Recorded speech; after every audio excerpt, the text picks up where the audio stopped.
Bienvenidos en la casa de la Fundación Rosa Luxemburgo, oficina Cono Sur, aquí en Buenos Aires.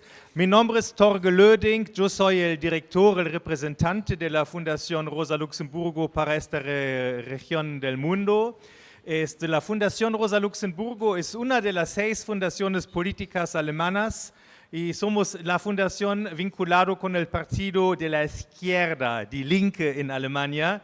Pues todos estamos un poco movidos del contexto político porque, como seguramente saben, en Alemania al inicio del año que viene se van a celebrar nuevas elecciones, entonces estamos en esta corrida contra el tiempo un poco cuesta arriba. Pero sí, estamos optimistas, pero porque con temas que estamos discutiendo hoy acá, la lucha por habitación digna, por vivienda digna, en contra de la financiarización de la vivienda, podemos ganar también elecciones. ¿No? Tenemos en este panel hoy a Katalin Gennburg, que es legisladora de la ciudad de Berlín, del Parlamento Regional, que es una de las luchadoras conocidas en toda la ciudad por la lucha concreta en contra de altos alquileres y en contra entonces de los alquileres temporales que nos están arruinando el tema de la vivienda, por una vivienda digna, por alquileres que la gente puede pagar. Es muy importante que tenemos esta discusión hoy. También doy la bienvenida a Sarah, que viene, pues, participa en el Observatorio global. Será una discusión súper interesante. Aquí está Daniel de la oficina de São Paulo, desde Chile el amigo Rodrigo Hurtado de la Universidad de Recoleta y muchos otros invitados internacionales. Y muchas gracias a Anita, que organizó este evento, que es nuestra coordinadora de proyectos, pues que ingresó el tema de los alquileres en el centro de nuestro trabajo, el desarrollo de una política alternativa para el desarrollo de las ciudades, una política anticapitalista que pone las personas en el centro. Muchísimas gracias. Adelante con esta discusión.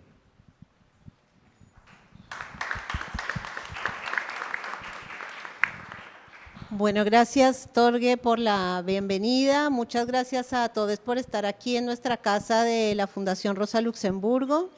Bueno, primero que nada, yo me siento la verdad muy feliz de tener estas 2 invitadas de lujo a mi lado, de quienes voy a hacer una presentación aquí más adelante.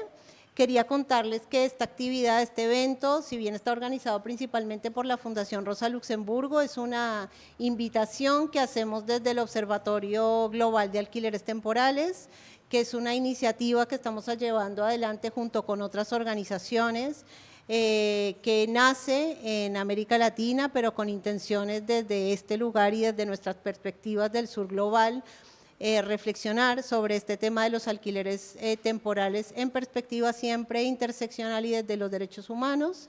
Este grupo promotor que conforma e integra también la Fundación Rosa Luxemburgo, además está integrado por el Centro de Estrategias y Acción por la Igualdad, el CEAPI, JIC América Latina, que es la Coalición Internacional por el Hábitat, la Plataforma Global por el Derecho a la Ciudad, la ciudades, que también hoy nos acompaña la compañera Aline Fortunato, que está acompañando esta investigación desde San Pablo, y aquí desde Argentina, Guadalupe y Facundo, que van a acompañarnos en una presentación después de este debate con Katalin y Sara.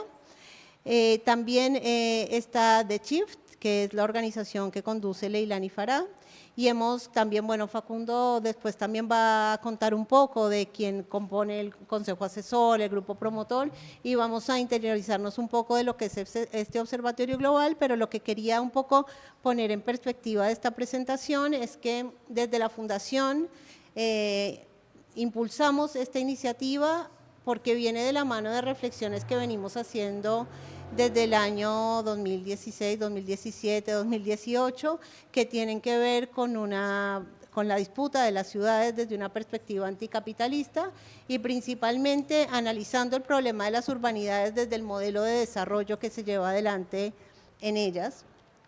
particularmente incorporando un concepto que para nosotros ha sido guía del trabajo, que es el concepto de extractivismo urbano, con el que intentamos justamente plantear que los problemas, las problemáticas, la crisis de la vivienda, la gentrificación, el proceso de mercantilización del hábitat, se ha desarrollado a través de un modelo de desarrollo concreto que es el del extractivismo urbano, tomando las ciudades justamente y la tierra y el suelo urbano como mercancías. Fruto de ese desarrollo llegamos hasta acá porque entendemos que el alquiler es la nueva frontera de esos procesos de mercantilización y financiarización de la vivienda y del hábitat, y el alquiler temporal aparece como un fenómeno en auge, en crecimiento, que nos parece importantísimo problematizar desde, repito, la perspectiva de los derechos humanos.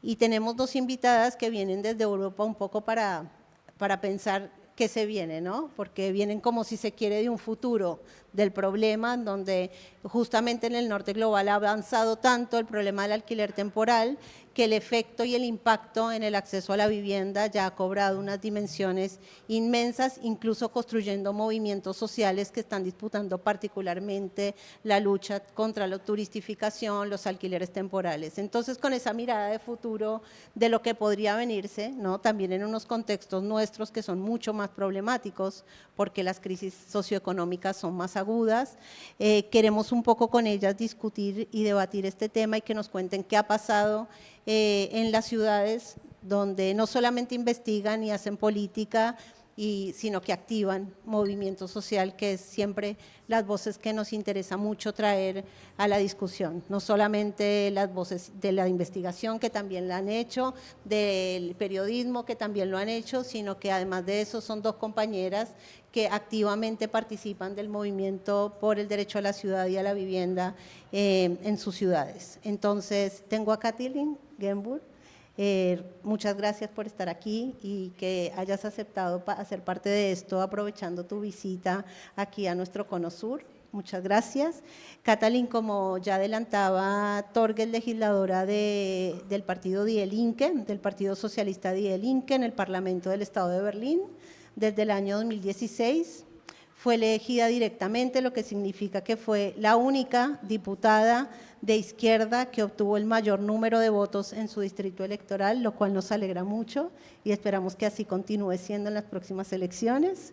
Katalin además es portavoz para el desarrollo urbano y construcción, medio ambiente y turismo, y en este cargo ha hecho un montón de apuestas y propuestas por una ciudad de cuidados y por la conversión de grandes centros comerciales vacíos en centros de cuidado, que espero también que nos cuentes un poco de eso, porque también para la Fundación ha sido una línea estratégica en nuestro trabajo pensar que el extractivismo urbano solo se puede disputar a través del urbanismo feminista, así que muchas gracias por estar aquí.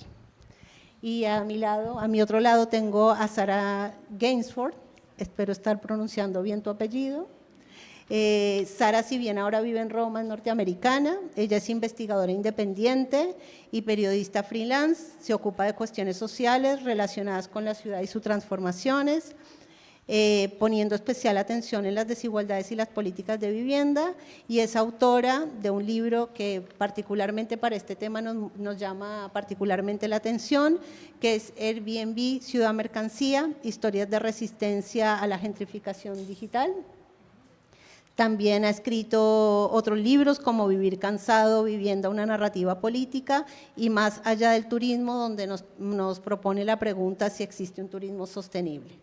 Y quiero abrir un poco la ronda de preguntas justamente con una parte de tu libro que dice lo siguiente: la proliferación de Airbnb se ha producido en un contexto de recesión económica, inseguridad laboral, disminución de los salarios, aumento del coste de vida y financiarización de la vivienda a escala global. Los efectos de la producción de espacio para usuarios cada vez más ricos, el fenómeno de la gentrificación y una estrategia de crecimiento económico urbano global producen efectos dramáticos en los lugares donde aterrizan las plataformas, las ciudades. La vivienda se ha convertido en una mercancía en el mercado financiero global. La crisis habitacional a escala mundial ha alcanzado las proporciones de una crisis humanitaria. Se estima que 1.800 millones de personas no tienen vivienda adecuada en el mundo. El 25% de la población urbana del mundo vive en asentamientos informales. La falta de vivienda y los desalojos forzosos están aumentando en casi todos los países. Bueno, acá es uno de ellos. Y en ese marco un poco, y quiero iniciar esta ronda de preguntas con vos, Sara, que nos cuentes un poco como qué está pasando en sus ciudades hoy, en Europa, en una perspectiva de esto, de poder pensar la financiarización de la vida, la ciudad mercancía y el avance de las dueñidades corporativas en las ciudades. Okay, thank you very much. Thanks, I'm very happy to be here, and thank you for the invitation. I'm really enthusiastic about, before I answer, I'm going to say two things about this initiative. I think is crucial and important and fundamental, because I think one of the most interesting aspects is that, as you said, the basic dynamic today in the urban economy is rent extraction from the land, value extraction. And this is very, very evident in southern European countries, in the global south. But the more this gains prominence in the urban economy, the less we talk about it. It's taboo. In Italy, where I come from and where I work, this mechanism is driving, is reshaping the cities, societies, how we live, but it is never mentioned. I mean, in public debates, I mean, of course it is in our context, cultural context, and so I think it's very important to bring forth a discourse, a narrative, telling what is going on and partly what you mentioned. And so I think we're living today, of course, a housing crisis which is spreading throughout the world in many, many cities. And it's been exacerbated by, of course, we know, by the platformization, by the spread of short-term rentals, of digital platforms. But of course, it's also the effect of decisions which have been made at a political level decades, in the past decades, basically. You know, the shift from a certain economic model which was based on production, you know, the Fordist model, to what we're talking about today is the financialization of economy, and so the shift away from production to the extraction of value, basically. And so capital being employed not for useful things in society, but just to reproduce capital, and is becoming more and more disconnected from urban space, from housing, from our, from the basic economy, public goods, services. And this, of course, has been going on since, the end of the 70s. And so I'm just building, a little bit of the context before we talk about short-term rentals and Airbnb and platforms. I think it's important to, and this has been said by many researchers, to acknowledge the role of the state, to acknowledge the role of the political actors, because we're witnessing an intensification of processes of gentrification in cities worldwide. And we tend, for a long time, we've said, even I've said in Italy when we talk about housing policies which have shifted from being a means of redistribution to being a tool of accumulation of wealth. We've said, there are no more housing policies. The state has retreated. Well, actually, that's not true, because the absence of policies is a policy itself. And also, when we look at the figures, we look at the numbers, we see, I've recently, because I just finished writing another book on housing, in Italy, I'm making one example, in Italy there's no policies on housing, there's nothing.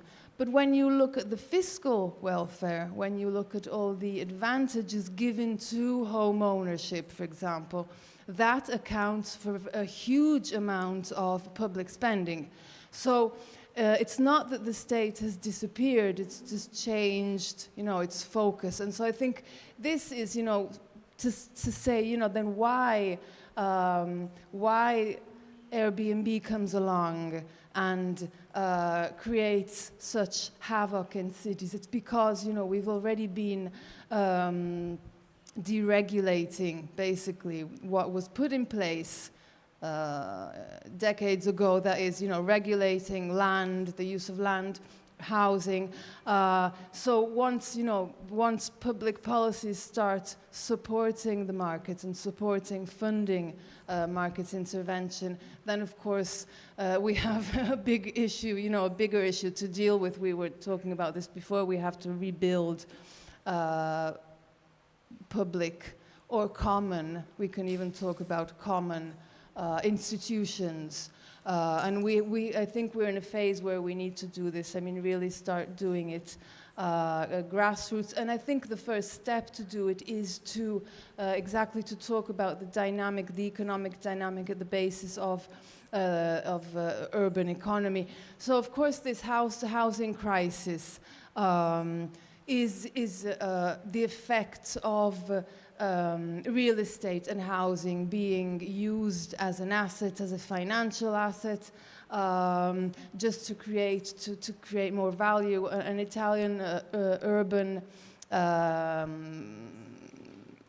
professor, he put it in a very, I think, a very clear way. He said cities today are being used to make rich people more and more rich. And so this is happening through, a series of ways. One is tourism, because in the end, there's all this rhetoric about tourism being good for cities, but actually tourism is just a new way of reviving this usual mechanism. The mechanism is the same, it's rent extraction, but now there are new tools to do it.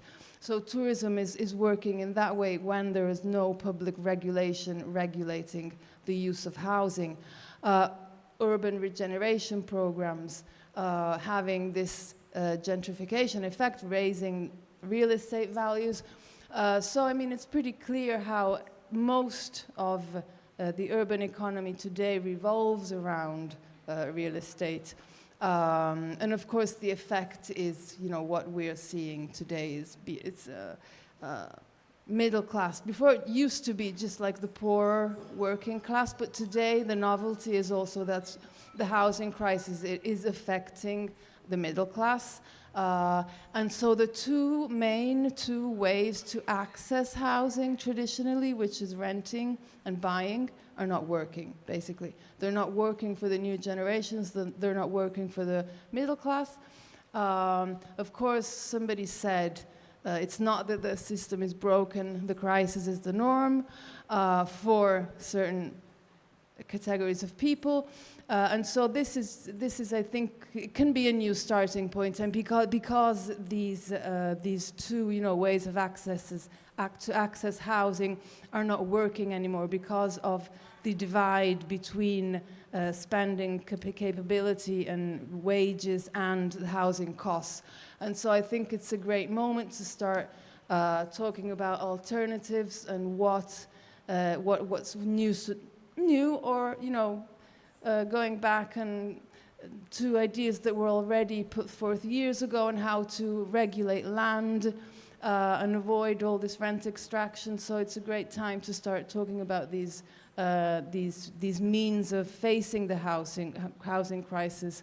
Okay, I'll stop here. Otherwise I can go on and talk later on.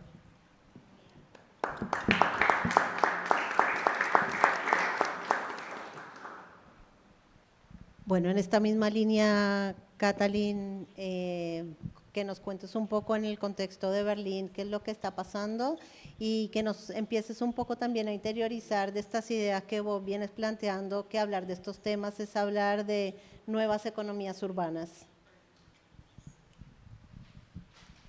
Yes, Thank you, Anita, for the invitation to the Rosa Luxemburg Foundation as well.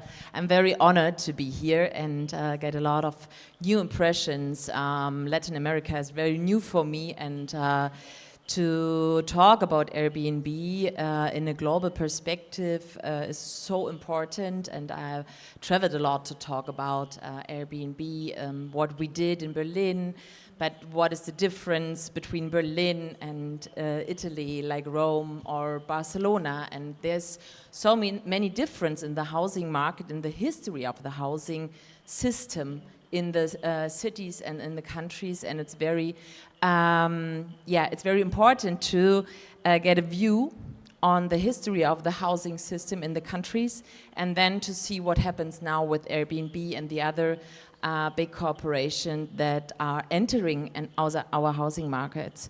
So first of all, you started with the question of gentrification in our cities in a global housing market, and I think this is a very important point of view in the debate.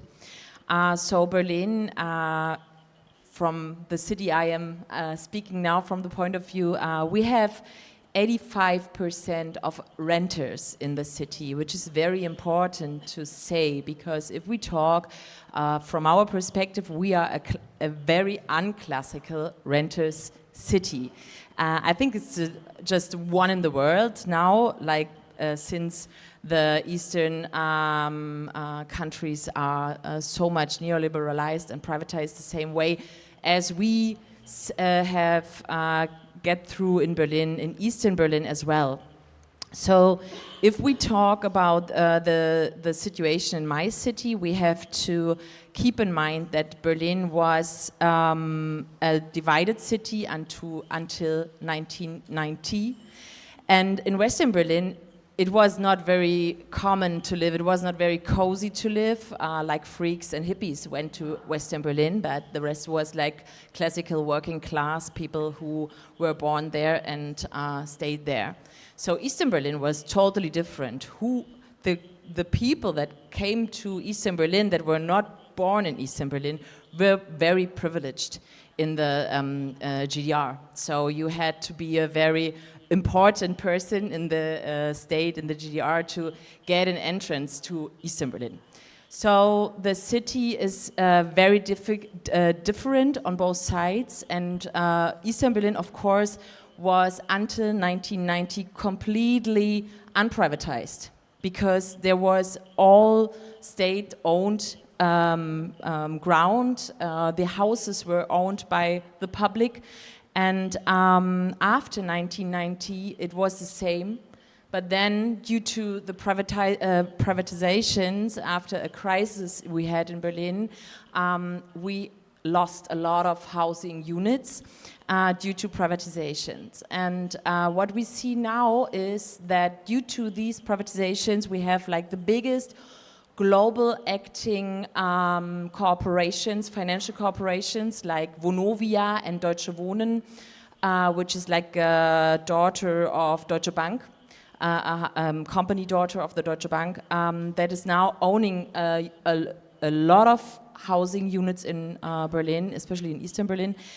And that's why you have heard about, maybe we are now struggling for the expropriation of these big corporations, financial market corporations that are driven by the markets. So these debate we have in Berlin about the housing market and how to reorganize the housing market by the public and to bring it back to the Berliners and to re-regulate the rents and the housing market in general is like a really huge thing, and it comes from the past, because we have the knowledge of the people what it is to have like a big housing market sector in public.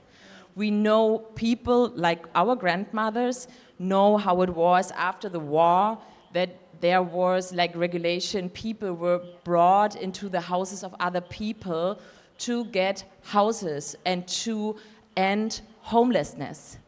So if we talk today in this historical perspective about what is possible coming from a welfare state, we are now facing so much homelessness and so much empty building, so that we really have to end to say, okay, we need a new order of the housing market, a new social order of the housing market, which is of course related to a social welfare state, and which of course needs very strict rules. And that's why we have to end Airbnb, we have to stop Airbnb, we have to forbid Airbnb, at least we have to expropriate Airbnb because it's a data-driven platform, but that we can talk about later. But yeah, I mean, the situation of the housing crisis in Berlin is very harsh in comparison where we were 15 years ago. So if we compare our housing crisis to Buenos Aires, to Roma, to Belgrade, whatever, of course we could say, okay, somewhere else it's more worse. But if we compare how fast the changes were driven, it's really ridiculous. And so that's why we really have to face all the different kinds. We have to face the real estate market, like building new houses that are super expensive, nobody needs. We have to face like the big emptinesses of buildings that nobody needs, like luxury housing, and of course the neoliberalism, what we have faced during the last 3 decades in Germany in general, making our housing control and renting regulations worse. And so in the end, we really know what to do. We have to broaden up the communal housing market. We have to build on our own, like with social corporations in the city, and we have to re-regulate the housing regulation, the renting regulations, to make the rents less, not stop the rent going higher only, also to make it going down. Yeah, this is really a very important point.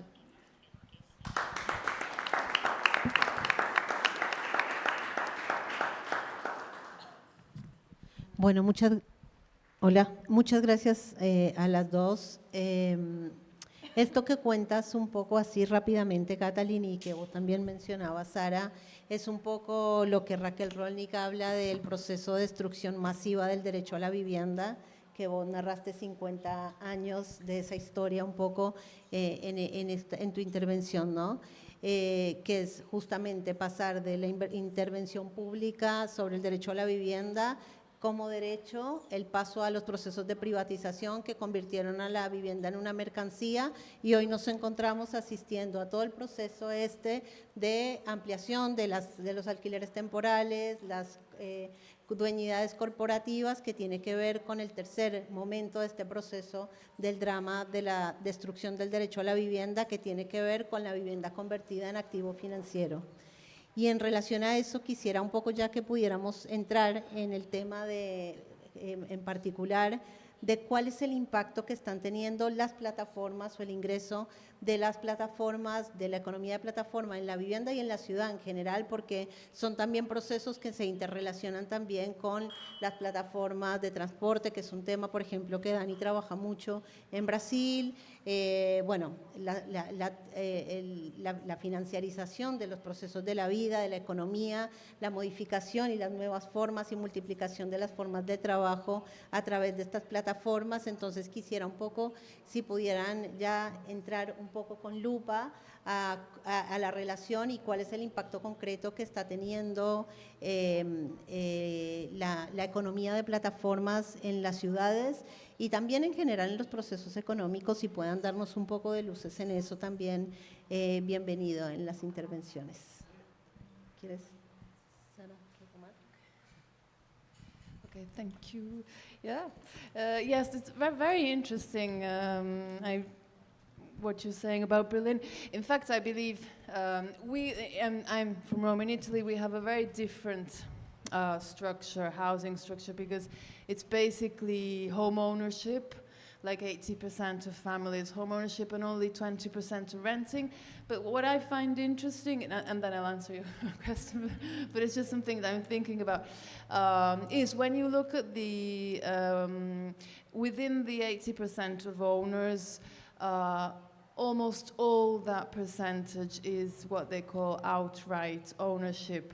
So it's people who are not paying a mortgage. They've already finished paying a mortgage. So it's elderly people who have benefited from public policies funding home ownership. And so there's only a very small percentage of people paying a mortgage, which is less than half of the people who are paying renting.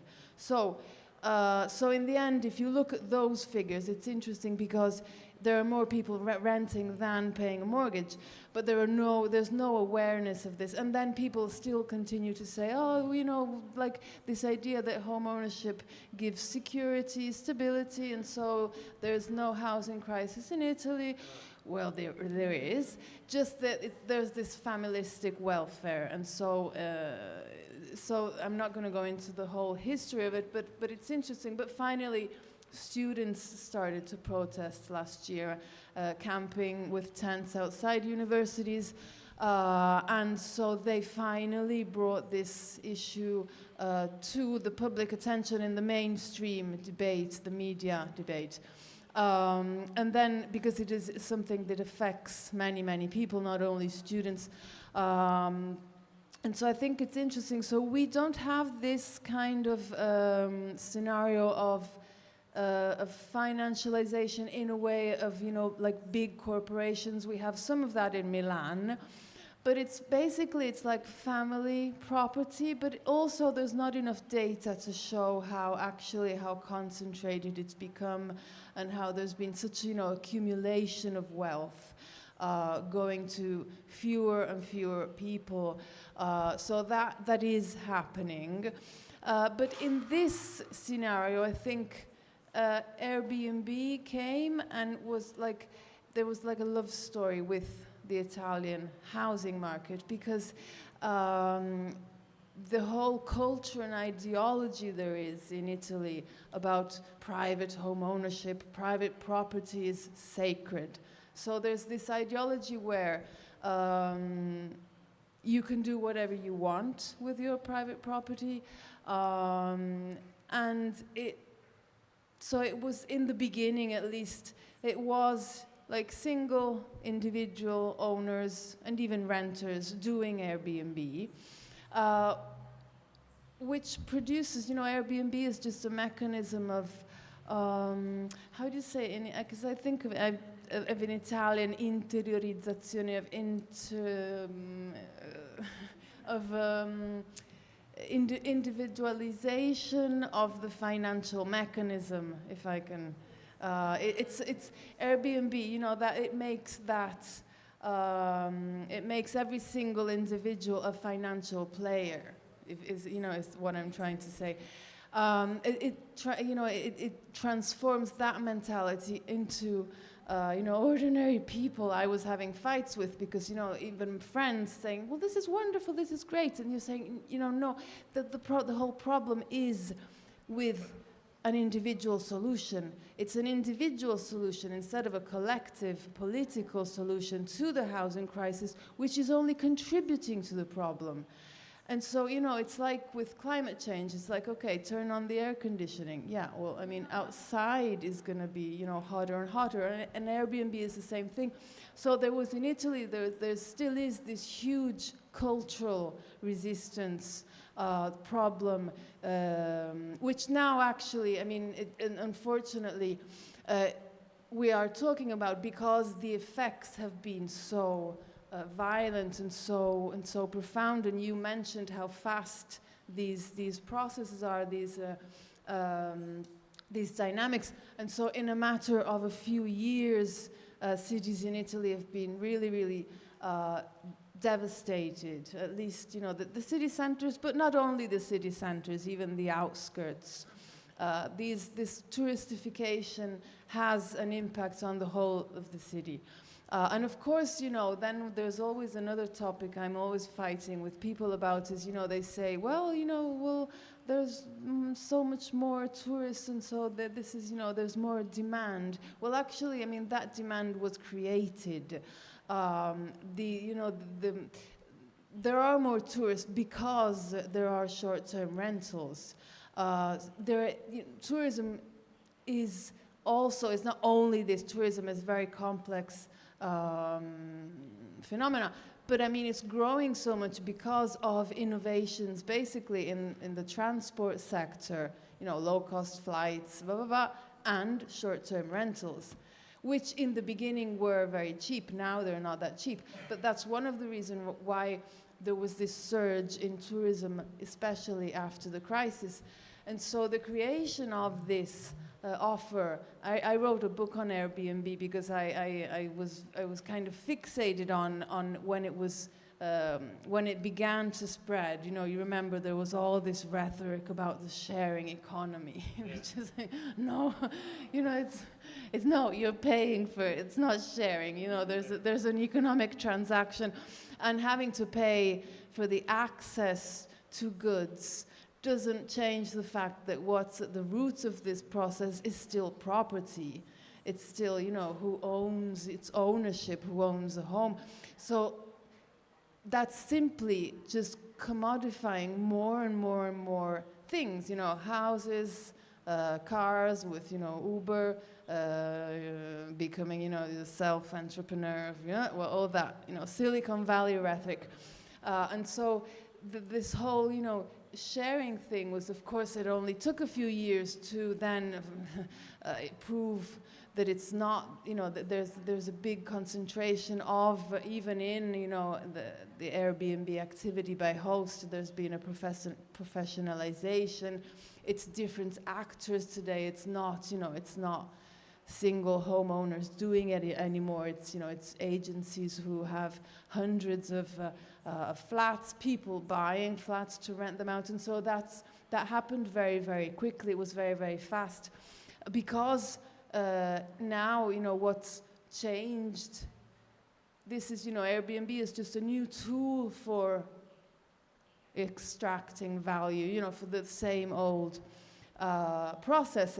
It's a new tool, and it's intensifying this process because the increase of value does not depend just on the location anymore, you know, the location of the home in urban space, but it's, you know, it depends on the use, on the time, on how much time, and it's based, you know, on temporality. The shorter you stay, the more you homeowner can make. So of course we all know, you know, what the basic problem is. You know, it's you just have to rent a home. Like in Italy, I think it's like 150 days a year to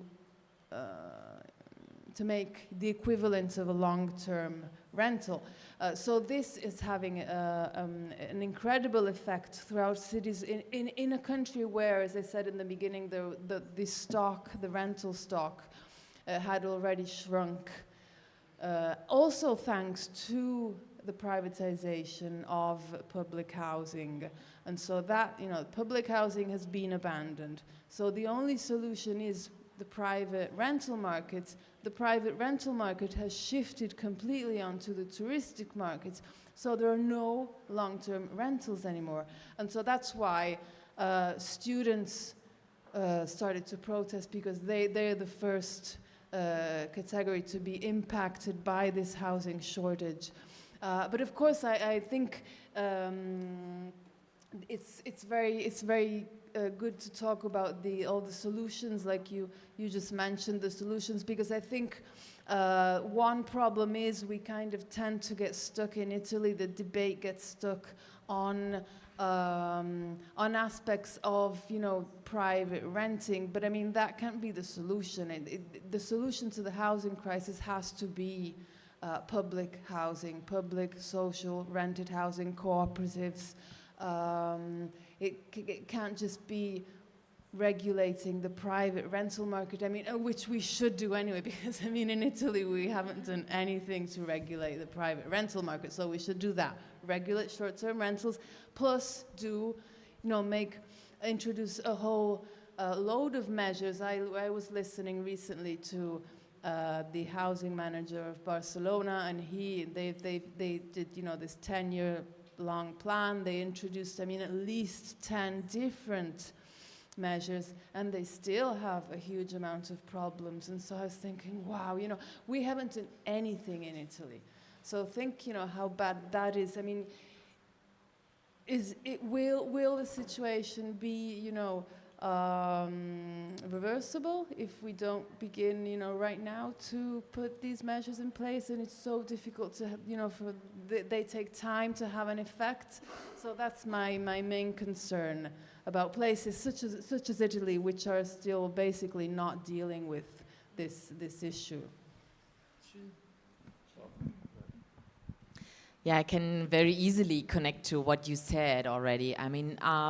First of all, I want to really underline that we have to deal with, if we deal with Airbnb, we talk about Airbnb and the housing crisis, we really have to face this really, you said, very violent way of politics on an individual level in neoliberalism.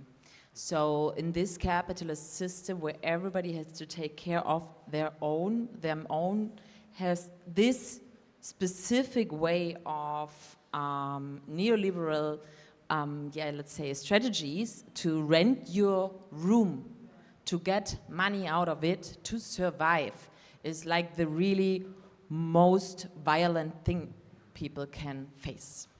So I think this is really important to say first. So we are facing a very radical way of cannibalization of the social welfare state. Yeah, we really still talk about the right of housing.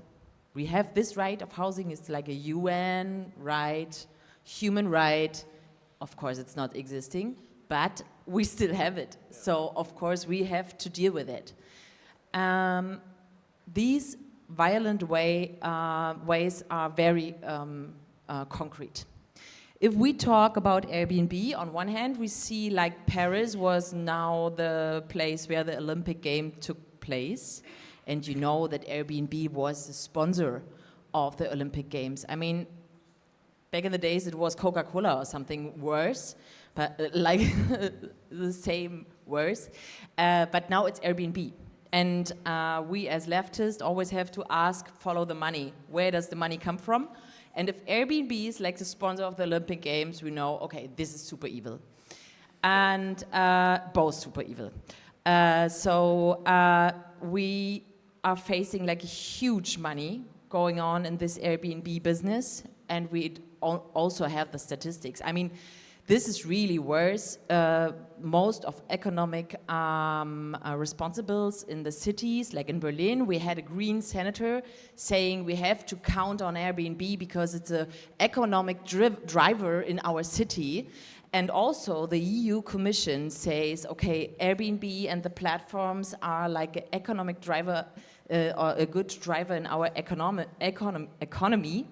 So we have to face this going on, that like the platform economy in general is really on the forefront, and governments are relying on it. This is a big problem.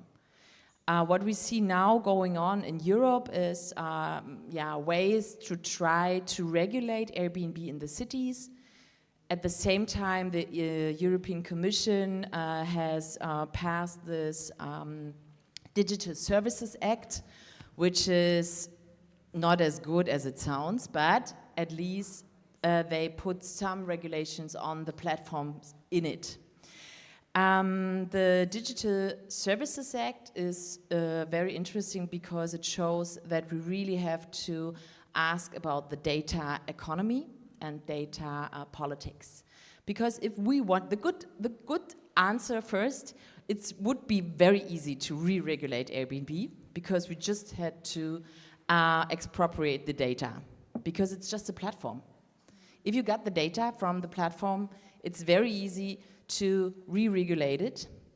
But the problem is you have to have a will of governments doing this. This is not inside, so of course we really have to work on it. But let me talk about 7 reasons. I always say there are 7 reasons to hate Airbnb, and I did this brochure here with the Rosa Luxemburg Foundation in Germany. You can find it on the internet. It's in English and German. And it is 4 years old now, and back in that time, we wrote this brochure looking at the different levels Airbnb is making problems. And we have to face Airbnb. And as Sarah already said, it's a question of tourism.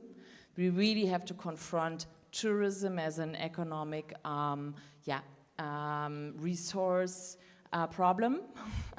Like, tourism is a big problem in our cities, and you see what happens if you have over-tourism for a time, and then the tourism goes back, and the city is still like a tourism place only, and the people are missing, like real people are missing. So there's different ways what we have to face Airbnb, and it's of course the housing market, but as well it's the level of data economy. Because what most people don't know is that Airbnb is not only collecting your data, our data, I'm not using Airbnb. It's not only collecting your data, it is also selling your data. So there's like this Google, so the next worst company, there's this Google service. You can ask for the most lively neighborhood. Yeah, you can search on Google different street forms, like the coziest street, the liveliest street, and I don't know, the loudest street or something like that. So these data are related to the Airbnb data. And it's super important to understand how the big digital platforms and companies are connected to each other. And that's really important to understand also if we talk about Google and the digital economy in general, but also for understanding that Airbnb is not a housing company. Yeah, I mean, people look at Airbnb talking about it's like a platform to rent houses. Yeah, first of all, it is what we see. This is what we see. But in general, it's a platform, a data-driven platform.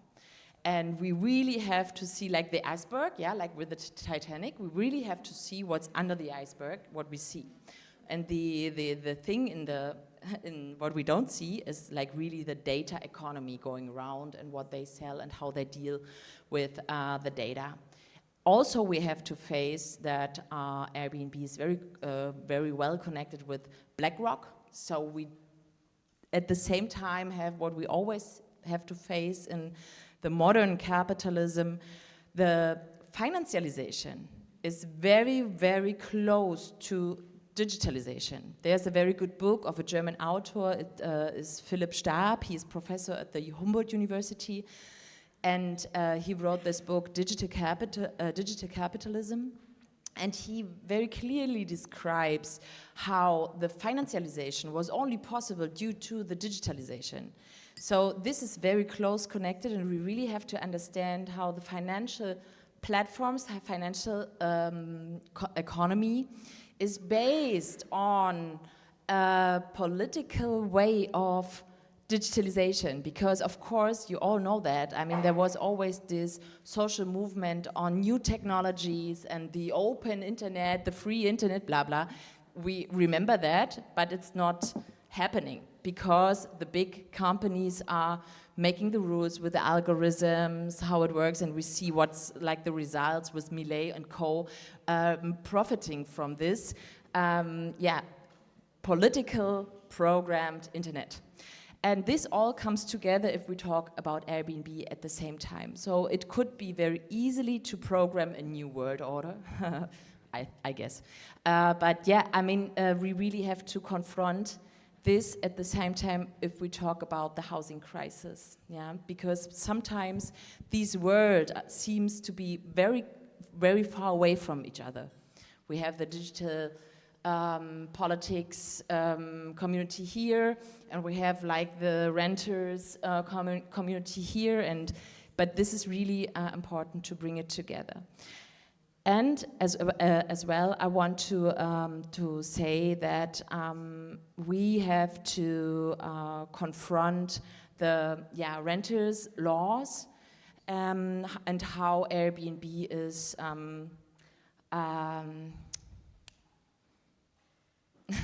asking for different laws. Yeah, they are making a lot of lobbying. Lobbying was the word I was looking for. Thank you. They are really hard lobbying against the renting laws we have. What we have seen in Berlin, the time we had a government of a left-wing government, and I was parliamentarian that time. We had a left senator on housing, and in that time we had to renew this anti-Airbnb law. In that time, Airbnb was so close connected to the government and really lobbying very hard. They really came to us saying, no problem, we have the law, you just have to put it. And I mean, this is of course nothing very special thing. We know from the European lobbying problems, but in a city, it's a very new thing. It's very new that they have these political officers working on a city level, really lobbying local politicians to get their laws. And this shows that there's a lot of money what depends on these local laws. And the last point is we really have to do a hard law and order against Airbnb, because local laws can be very effective against Airbnb. What we see in New York now, what we see in other cities that are now really acting against Airbnb shows that we are powerful. We have local regulations we can strengthen against this profit machine, and we really have to, because we see it is absolutely a highway to hell. If people have to rent, sublet their houses, it's not on their personal way of getting more money, because the whole system makes that rents are driving. There's like studies concretely showing that rents are going up because of Airbnb. It is more evictions going on, as we see, like especially in the Eastern Europe. And there is like a really catastrophic system of the city that loses its function of a social system with social neighborhoods, and that's why we really have to bring together all these levels, and we really have to be very clear on acting against it on the local level.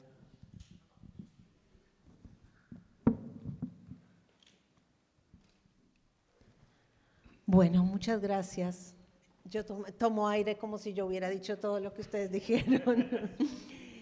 Bueno, un poco la tercera pregunta o tercera cuestión que queríamos como charlar con ustedes era la cuestión de las alternativas, ¿no?, que se están construyendo.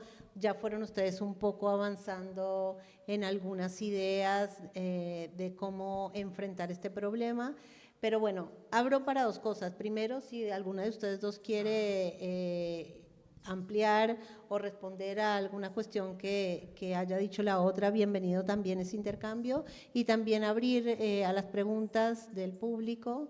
Si alguien quiere preguntarle algo a Katalin, a Sara, bienvenidas esas preguntas también. Pero bueno, un poco irnos por este camino que yo creo que lo que ustedes traen es justamente la perspectiva que nosotros desde aquí, desde nuestros países, queremos empezar a cuestionar, a explorar y a plantear, y es la urgencia de luchar contra estos fenómenos, porque hablan justamente de las nuevas formas que el capitalismo en las ciudades adquiere y cómo esto se constituye como una herramienta de lo que vos decías, es una nueva herramienta de las viejas formas de acumulación, ¿no? Entonces, un poco como que nos planteen qué está pasando en Berlín, en Italia y también en las ciudades en las que ustedes han podido estar o con las que han podido contactar con otros movimientos urbanos que están luchando contra estos fenómenos, qué alternativas se están construyendo en términos de movimientos sociales y qué invitaciones podrían hacer también a las organizaciones de este hemisferio en relación a cómo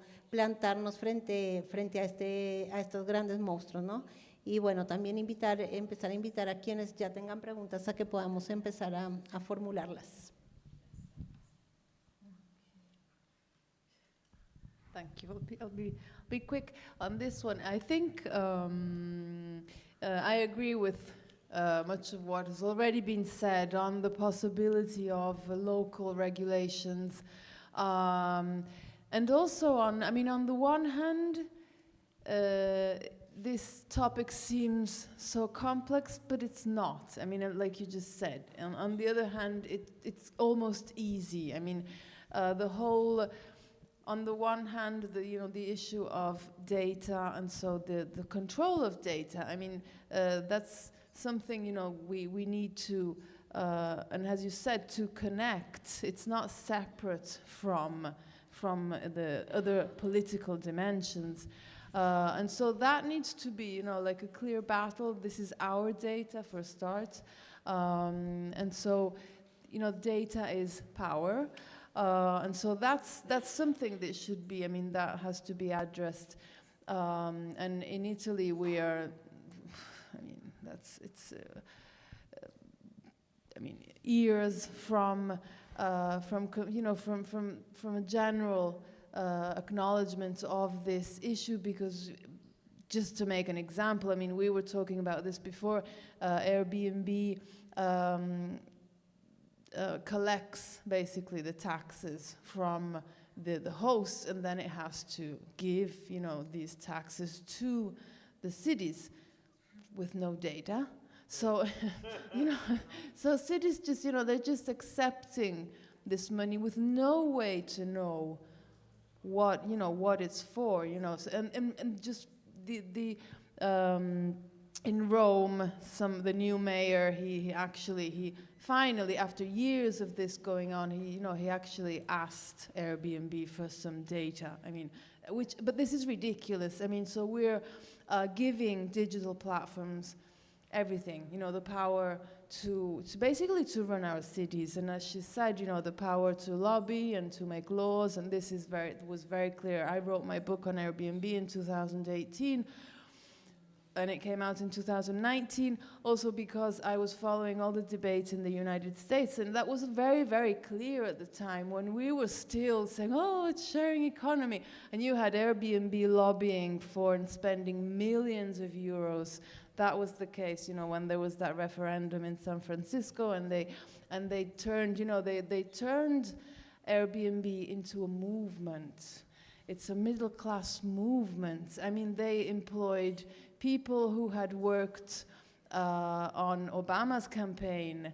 They had, it's called like the snowflake model on how to activate citizens who are, of course, they're not consumers, they are members. They're members of a movement. So that was, that was going on, and that's been clear.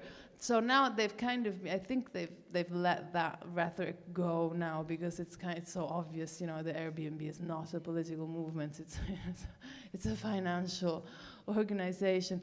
So getting back to the point, though, I think we need to talk about data, and I think this is why this initiative is so important. Because actually data can change the conversation. When we have data, and we can also, we can find ways to get simple messages across, to communicate, to explain these processes. And actually, I think I have faith in ordinary people.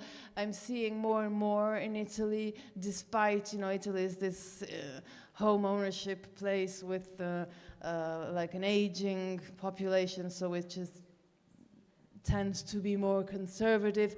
But actually, in the end, nobody believes in this system anymore. Nobody believes in the promises that were made, like especially in the 80s, 90s about, the virtues of privatization of the markets, of blah, blah, blah, blah, blah, blah. it's obvious these are not working. And so I think working with the data can help to create new messages, a new culture, for getting across, our messages about the need for different solutions for the housing crisis, which is not, the usual home ownership. And also, I think I just wanted to just mention, I'm happy in Italy where there was no debate on Airbnb basically up until a few years ago. There have been in basically every city collectives and grassroots movements organizing on this topic, on the topic of tourism, which is something relatively new. Social movements have been struggling for many, many years, but not specifically on this topic of touristification and the housing crisis. So this is happening, and there's a national movement which has taken shape on housing, and so I'm very positive and optimistic on the ability to shift the discourse. It will be hard. In places like Italy, with the government we've got to get change. But I see there's a great ability to translate, to bridge especially between the world of research and academia, where you get good proposals, for example, for what type of regulation. You get people studying and writing papers about all the different tools that work, the instruments that work, and so it's a matter of disseminating those ideas. And these movements have a very good ability to do that. They are breaking this taboo about how to regulate. Basically, how to regulate private property and ownership, and so that's very interesting. And they're talking about very specific measures, which I'm not going to go into now. But we also need to talk about specific regulations, and percentages of social housing and how to tax, for example, urban transformations. Very specific issues. I think. Not only talking about the principles and the right to housing, but going into detail. And this, for example, now in Milan, these activists are doing this. Milan is like crumbling, all the myth of Milan, inquests, which are revealing, so much, not only just corruption, but a culture, a totally privatized city management, basically, where land has been given basically for free for private real estate developments, luxury developments, and so now it's in the news basically every day. And so there is a debate on exactly on how much were those how much urbanization taxes are they paying? How many square meters of social housing do we need for each real estate operation? Things like that I think are very, you have to get right in there, and I'm really happy this is happening in Italy right now.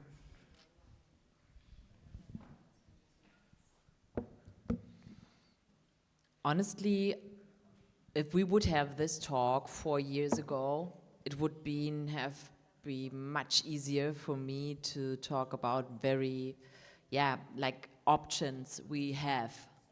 But now I'm very, very disappointed about the situation we have, because we have a kind of a normalization of Airbnb now. People in Berlin, especially migrants coming from other countries to Berlin looking for a flat, they're confronted with the, in general, racist housing market. They are more, in general, have to count on Airbnb. What I hear about the situation of people coming from abroad looking for a house in Berlin, they are facing a housing situation, a normality of a very precarious housing situation that we had ended up 100 years ago. Yeah, I mean, the Weimar Republic in Germany has ended the normality of 3 months rental contracts. That was normal until the 1920s. So we are now in 2024, and we get back to a normality of this Prussian feudalism. Okay, this is really hard to understand, but it's true, and we really have to confront that. So we have big problems, but of course we have solutions. I would say, in general, it's really important to connect like social movements, as Sarah said, and as I said before, like the digital movement is so necessary to bring in to the fights. What we faced in Barcelona, good to have two people from Barcelona here today. We really have to learn a lot from Barcelona, because in Barcelona you have seen what it can bring to understand the digital era as a political situation we have to work with, and to bring in alternatives of this capitalist-driven digitalization, as I talked before. Because in Barcelona there was an idea born, it's called Airbnb, and it's a cooperation, cooperative, thank you, a cooperative of an alternative, a social alternative to Airbnb that was founded by Barcelona under Ada Colau. And the idea is to bring something back to the neighborhoods, have people there, like guests in your house, but being organized as a cooperative. It's very small, to be honest, but it's very helpful to have a look at this cooperative as an alternative to Airbnb, first of all. Then, of course, I always say, bring back sofa surfing, because back in the days it was quite normal to have sofa surfing. If I travel, I sometimes try to do sofa surfing. But yeah, of course, this does not, and that's why I started this last question answer with we are really in a very bad situation, because of course people are confronted with this housing crisis and the high rents. You cannot, and they are forced to sublet their homes to pay the rent. You cannot answer, hey, just do sofa surfing. It's of course not the answer to the crisis. So we politically have to really end the housing crisis, to re-regulate the rents. I always already talked about that. But if we want to confront Airbnb, we have to understand the working system of these digital platforms. Not only Airbnb, it's also like the delivery services of food. It's also the platforms for housework. And we have like a lot of big markets now with new needs we didn't have before. Yeah, I mean, nobody asked for somebody bringing you food to your home in a big rucksack. Nobody had a need for Uber. Stop using Uber. It's the same big thing we have to face. So this all is written in this book, Platformization of Urban Life. It was a collaboration of different researchers, and I had also the chance to give in a text about Airbnb, and you can find it open access on the internet. As well, the solutions we have on the local level, I've wrote down in this brochure, you can also find on the internet, and I think it's really important to face the data level. And in Berlin, before our government ended 2 years ago, I had the chance to make sure that we will have a data contract with Airbnb, because as Sarah said, it is super important that the cities have a clear idea of what is their role. The cities have to make clear that everybody is doing right among the rules, the legislative system. But what Airbnb wants is to say, okay, of course, sometimes people are doing illegal things, but we don't know, and we are so sorry for that. We, as a city, has to say, no, you have to take care about people doing the right things and working legal, paying their taxes, yeah, because it's a really big problem that that there are taxes missing, a lot of taxes missing, because we don't know about like all the home sharers and so on. So we have to force Airbnb to take care of the legal things and the rules we make. And if they don't, we say, then it's over. But to be very consequent and say, okay, there is no, I mean, this is a digital platform.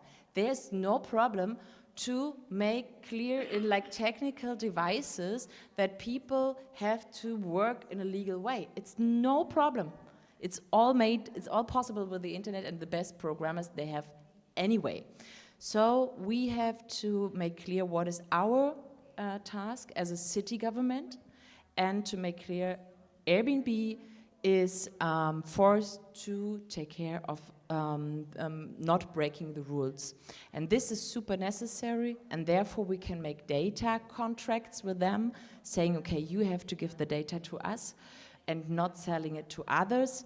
And as well, we can also, this is very interesting, do broader alliances with the hotel industry.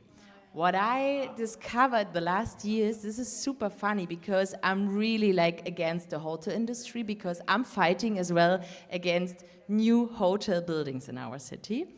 So they don't like me in general. But to face the problems with Airbnb, the hotel industry is a very good partner, because they really have problems with their hotel resources and the Airbnb rentals. So this as well helps, as well if you want to have the governors or the mayors next to you. It is always helpful to make alliances with the hotel industry. And yeah, I mean, there's many things to do in general to get the mayors behind our demands. We always have to say, it is a question of the taxation of the city. It is absolutely not okay to accept that they don't pay their taxes and they really get a lot of money out of the economy. So this as well is like the legal point of what we can put into the debate. And so I think there's a big mix what we have as arguments for the debate, but as well what we can do concretely in the cities to really end this cannibalization of our cities, of the housing market and the people's money. Yeah.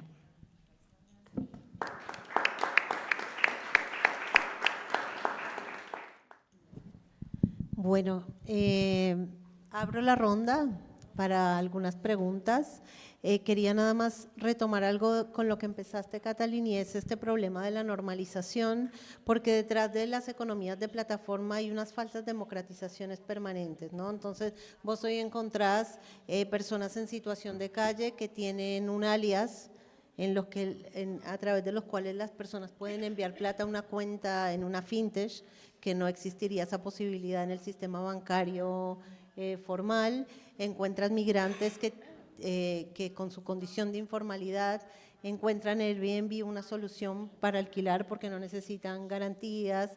Encuentras migrantes que con las plataformas de domicilios, de delivery, encuentran acceso al trabajo en un mundo cada vez más informalizado del trabajo.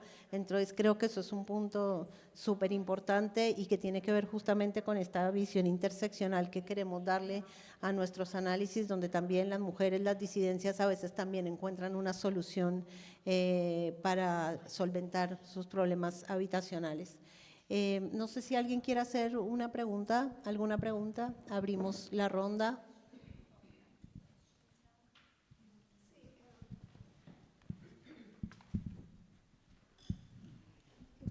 Ustedes se refieren a Airbnb, pero también en Booking alquila cada vez más apartamentos. Y este año estuve en el norte de Italia, sobre todo en Bolzano, Merano y toda esa zona, y hay empresas que alquilan por Booking y están con una sobreexplotación de trabajadores. Por ejemplo, en Bolzano, 80 apartamentos que los van mejorando en antiguos lugares de alquiler, que todavía hay viejos inquilinos y conviven con los turistas, pero los están acumulando y tienen para hacer el check-in y cobrar el impuesto, porque lo cobran a una sola empleada sobreexplotada.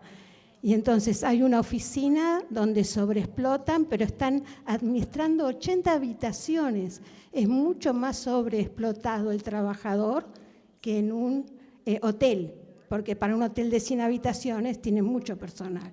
Entonces, quería saber ustedes hablan solo de Airbnb, pero esto también está pasando con Booking y se están acumulando las habitaciones dispersas, infectando de este problema toda la ciudad.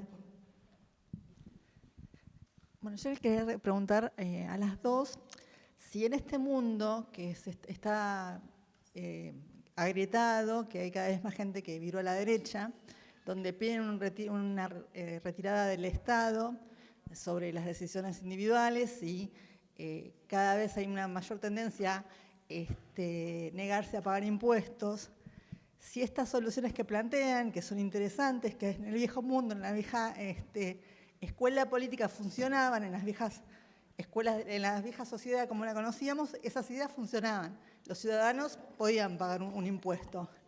En esta sociedad de hoy, polarizada, derechizada, ¿creen que esto es viable, que se expanda en muchas ciudades del mundo como una alternativa para generar viviendas a buen precio para alquilar? ¿O qué otras propuestas más radicales, o si creen que una respuesta más radical por fuera del mercado de Airbnb, viéndolo como espejo para mirar una solución, sin tenerlo como espejo, por otro lado, como por otro carril, ¿qué otra alternativa ven como solución a este problema que no sea un impuesto o una regulación para ganar apoyo de la opinión pública?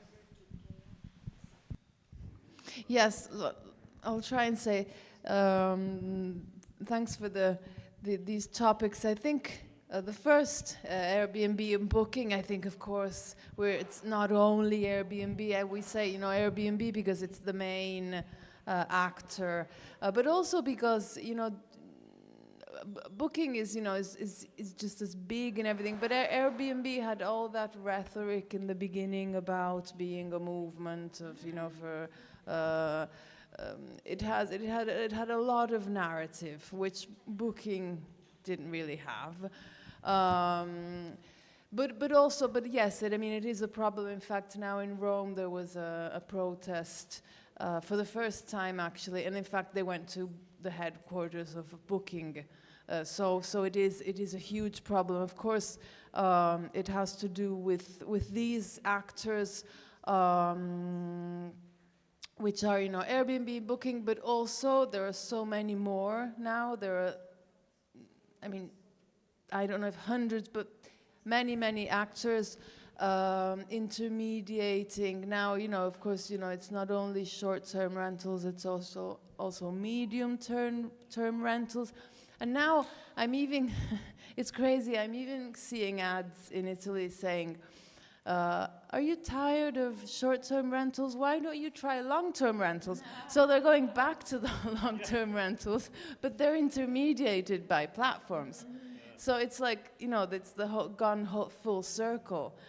You've broken the rental market so much, so now you can, but that of course works well in Italy because it's single owners who then, instead of renting directly, there used to be up until 10, 15 years ago, you used to see adverts, walking around the streets for letting, and I always used to rent places because I'd look and see and phone the owner and speak to the owner. Now, then it became all agencies, but regular real estate, the usual real estate agencies. And now it's only platforms. So they get a fixed income by these platforms. And the whole problem is, in Italy, we're talking about, you know, what kind of solutions can we have? And so one of these is these public agencies that intermediate between tenants and owners, and because one of the big things in Italy is, you know, evictions take so long, and it's true, they take, you know, if somebody stops paying rent, then it takes like 2 years to get them evicted. And so that's the typical argument used by homeowners to say, you know, I'm going to rent it on the short-term rental market. And so these platforms say, you know, oh, we can assure that you won't have that problem because they have, you know, all these millions of dollars of funding. So they can even lose money. I mean, they lost money during the pandemic when everything stopped, and they take these apartments from the private owners and pay them granting, so they give them their fixed income. And so then it's up to them to rent them. So during the pandemic, many were empty. But these actors are so big that they can afford to lose money 1 year, because then they can, you know, recapitalize, and, you know, it's financial. And so I think that's a huge problem. You know, you have to think about how can the public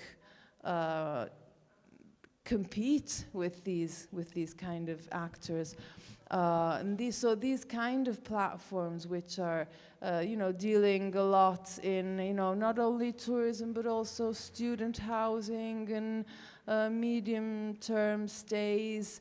There are more and more, so I think we also then eventually have to think about, you know, regulation, very clear regulations. There has to be a political view, and just, you know, say, okay, now stop, and housing is, you know, for living, it's not, you know, a financial asset, and because it's just getting worse and worse.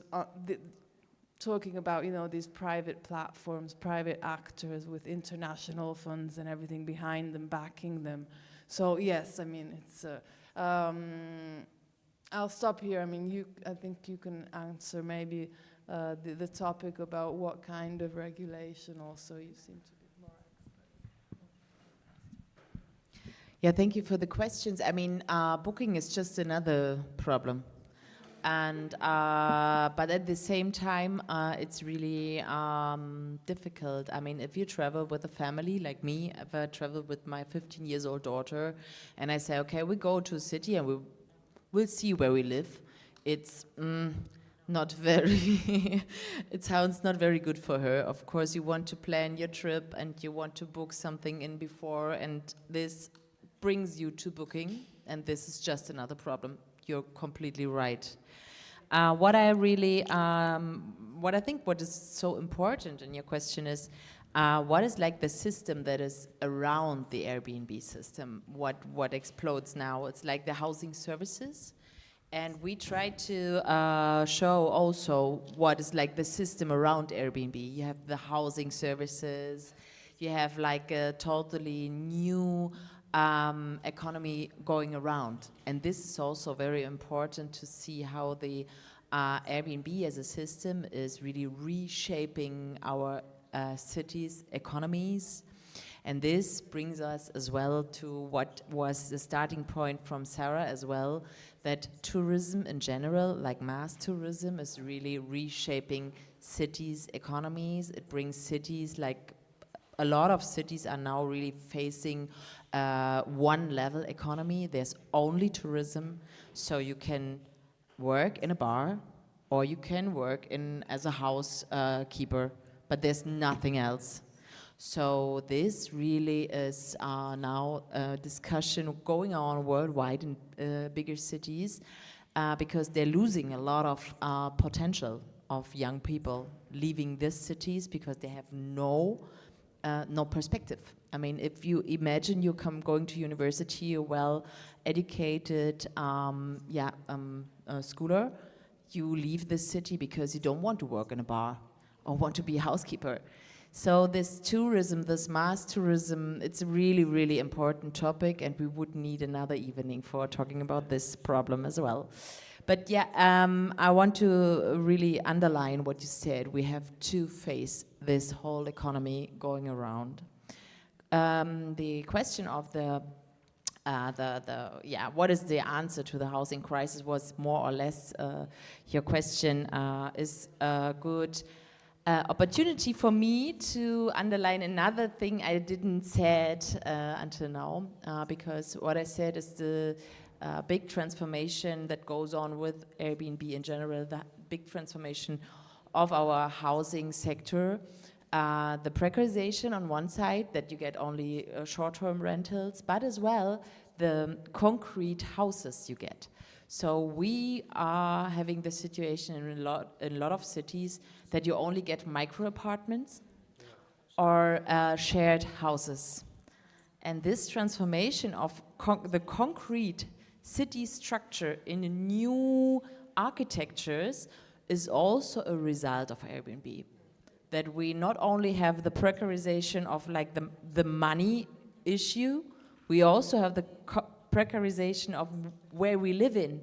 I mean, I've seen, like last year I've been to Bangkok, I've seen like huge buildings people live in with services in the first floor, you get everything, but then yeah, you live like like in a hotel, but you live there like for real.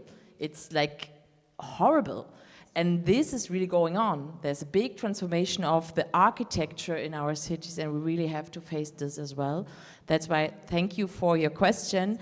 And I would say it shows that we are really have to act now, but we also have to stop new micro apartments. We cannot allow investors to build new micro apartments in our cities. There's just no space for this shit. We need real houses for a good life, for family planning or not family, whatever, but living, a good living. And let me add one thing. I really, to make this connection, the transformation of the housing sector in general and the architecture was also a plan of Airbnb. 4 years ago, they started a new company as a daughter company. It's called Nido, and it's also written in this brochure. And they started new buildings as this Airbnb daughter, building new parts of the city in America. There was like, I think in Chicago or somewhere, I forgot where concrete, but you can find it in documentations about Airbnb, showing that this is also was also made from the first days of Airbnb to have like building companies, building new forms of housing, micro apartments, and have a new way of living, because as well we have to speak about new forms of work. So we have to talk about expats and so on, like the worldwide economy and the normalization of new ways of work. People traveling for 3 months, working somewhere, living there, going back wherever. And this is, of course, also a focus of Airbnb, the transformation of the cities and the contracts and the way of life. So it's huge, okay? And, but in the end, I don't want to miss one thing, which is always a good answer for leftists to end the housing crisis. It is the legalization of squatting, okay? We really have to support the squatting movement.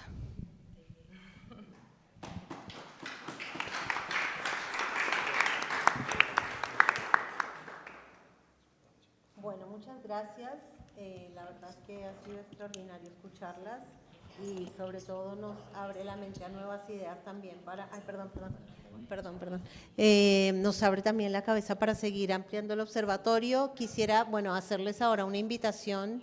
Nuestra idea es hacer un pequeño cortecito para tomar un café, ir al baño y demás. Invitarles si quieren pasar, ahí hay unas computadoras que hemos dejado con el observatorio en movimiento por si quieren un poco chusmearlo, mirarlo y después volver y hacer una presentación corta del observatorio de alquiler, global de alquileres temporales, que nos va a acompañar Facu, Iguada y Aline, que está aquí atrás. Entonces, bueno, es un aplauso enorme, muchísimas gracias, realmente que ha sido eso, iluminador, y esperamos además contar con ustedes en el observatorio, con sus aportes, sus ideas y con articulaciones nuevas para seguir ampliando el observatorio. Muchas gracias a las dos.